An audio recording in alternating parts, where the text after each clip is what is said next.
Jelajahi cara baru mendapatkan informasi. Download Metro TV Extend sekarang. PDI Perjuangan tak merasa ditinggal usai Partai Golkar dan Partai Amanat Nasional memutuskan untuk mendukung pencapresan Prabowo Subianto. Meski menganggap dukungan parpol sebagai hal biasa dalam kontestasi politik, namun banyak pihak yang menduga tensi politik akan memanas. Dan kita di sini juga tidak malu-malu mengatakan bahwa kita adalah bagian dari tim dari pemerintahan yang dipimpin oleh Bapak Insinyur Haji Joko Widodo.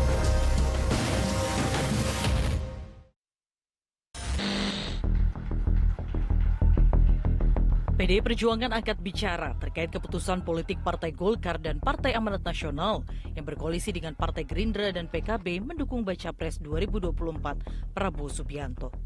Bendahara Umum PDI Perjuangan Oli Dondo Kambe tak mempersoalkan dukungan Golkar dan PAN tak berlabuh ke Ganjar Pranowo. Oli menduga kedua partai itu lebih nyaman bersama Gerindra dan PKB ketimbang dengan PDIP. Gubernur Sulawesi Utara itu menganggap sikap dukungan parpol terhadap salah satu capres sebagai hal biasa dalam kontestasi politik. PDIP pun tak merasa ditinggal. Oli mengingat saat dinamika Pilpres tahun 2014 lalu ketika banyak partai yang tidak bergabung bersama PDI Perjuangan saat Jokowi diamanatkan sebagai calon presiden. PDIP merasa tidak ditinggal ataupun biasa aja. Politik kan konstelasinya kan biasa, sama kayak 2014 juga kan begitu. Ya toh? Jadi koalisinya sama, pertarungannya masih sama. Oke, selama ini kan kedua partai seperti PAN dan Golkar kan dekat ya Pak dengan PDIP. Ya semua dekat, semua partai kita dekat kok. Karena kita bersahabat di DPR dimanapun. Tapi kan pilihan-pilihan politik tentunya masing-masing punya pilihan sendiri.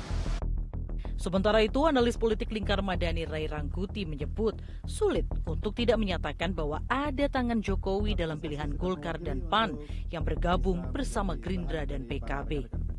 Ray meyakini tensi politik akan memanas sebagai imbas dukungan Partai Golkar dan PAN ke koalisi Gerindra dan PKB, bukan ke koalisi PDIP dan P3 yang mendukung Ganjar Pranowo.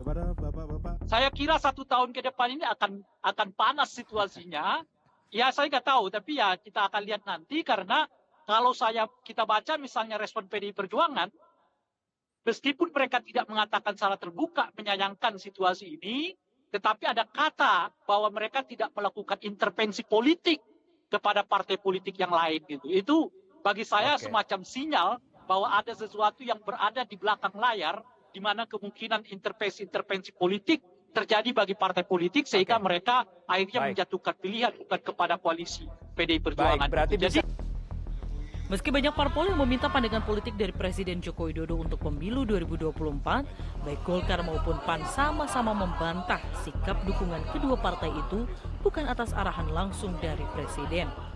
Di sisi lain, keputusan Golkar dan PAN selaras dengan ide pembentukan koalisi besar yang diwacanakan Presiden Joko Widodo dalam acara silaturahmi PAN pada awal April lalu. Dari Jakarta, Tim Liputan Metro TV.